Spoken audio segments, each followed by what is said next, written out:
Some days are good and some days are bad ಅಂತಾರಲ್ವಾ, ಅದೇ ತರ ಒಂದ್ ದಿನಾನ ಸ್ಟಾರ್ಟ್ ಮಾಡಿದೆ. ಅಂಡ್ ಬೆಳಗ್ಗೆ ತುಂಬಾನೇ ಇಷ್ಟಪಟ್ಟು ನನ್ನ ಫೇವ್ರೆಟ್ ಸ್ಯಾರಿನ ಹಾಕೊಂಡು ತುಂಬಾನೇ ಚೆನ್ನಾಗಿ ರೆಡಿ ಆಗ್ತಿದ್ದೆ. And I was self obsessed of myself ಅಂತ ಅಂದ್ಬಿಟ್ಟು. ಬಟ್ ಕೆಲವೊಬ್ರೆಲ್ಲ ಹೆಂಗಿರ್ತಾರೆ, ಎಷ್ಟು ಡೆಸ್ಪರೇಟ್ ಆಗಿರ್ತಾರೆ ಲೈಫಲ್ಲಿ ಅಂತ ಅಂದ್ರೆ, ನಮ್ಮ ಅಪ್ಪ ಅಮ್ಮನ ಬಗ್ಗೆ ಮಾತಾಡ್ತಾರೆ, ನನ್ನ ಬಗ್ಗೆ ಮಾತಾಡ್ತಾರೆ, ನನ್ನ ಹಸ್ಬೆಂಡ್ ಬಗ್ಗೆ ಮಾತಾಡ್ತಾರೆ, ಎಲ್ಲಾರ ಬಗ್ಗೆ ನಾವು ಮಾತಾಡ್ಬಿಟ್ಟು finally they'll be telling that we should be normal to them and ಎಲ್ಲದನ್ನು ನಾರ್ಮಲೈಸ್ ಮಾಡಿ ಚೆನ್ನಾಗಿ ಮಾತಾಡ್ಬೇಕು ಅಂತ ಎಕ್ಸ್ಪೆಕ್ಟ್ ಮಾಡ್ತಾರೆ. ಇಟ್ ಶೋಸ್ ದೇರ್ ಕ್ಯಾರೆಕ್ಟರ್ ಅಂತ ಹೇಳ್ತಾ ಸ್ವಲ್ಪ ಯೋಚನೆ ಮಾಡ್ಕೊಂಡು ಬ್ರೇಕ್ಫಾಸ್ಟ್ ಮಾಡಿ ನನ್ನ ಫೇವ್ರೆಟ್ ಪೀಪಲ್ ಒಂದು ಲಿಟ್ಲ್ ಹಾಯ್ನ ಮಾಡಿ, ಸೊ ಕಾಲೇಜಲ್ಲಿರೋ ಹೆಕ್ಟಿಕ್ ಶೆಡ್ಯೂಲ್ ನ ಮುಗಿಸ್ಕೊಂಡೆ.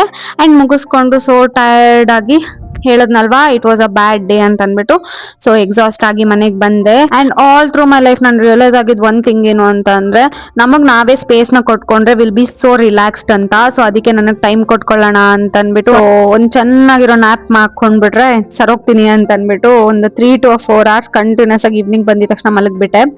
And it was really a very good relaxation. Actually ಹೇಳ್ಬೇಕು ಅಂತಂದ್ರೆ ತುಂಬಾನೇ ಮೈಂಡ್ ರಿಲ್ಯಾಕ್ಸ್ ಆಯ್ತು ನನಗೆ. ಅಂಡ್ ಚೆನ್ನಾಗಿ ಮಲ್ಕೊಂಡಿದ್ದ ತಕ್ಷಣ ಇನ್ ನೈಟ್ ಡಿನ್ನರ್ ಮಾಡೋಕೆ ಎಲ್ಲಿ ಇಂಟ್ರೆಸ್ಟ್ ಬರುತ್ತೆ. ಸೊ ಅದಕ್ಕೆ ಯಾವ್ದೋ ಮೇಲೆ ಕೋಪಕ್ಕೆ ನಾನು ಯಾಕೆ ಊಟದ ಮೇಲೆ ಹಾಕ್ಲಿ ಅಂತ ಅಂದ್ಬಿಟ್ಟು ಡಾಮಿನೋಸ್ ಇಂದ ಪಿಜ್ಜಾ ಮತ್ತೆ ಚಾಕೊಲವನ್ ಎಲ್ಲ ಆರ್ಡರ್ ಮಾಡ್ಕೊಂಡು ಬಿಸಿ ಬಿಸಿ ಅಂಡ್ ಸ್ಪೈಸಿ ಆಗಿ ಎಂಜಾಯ್ ಮಾಡ್ಕೊಂಡು ತಿಂದೆ.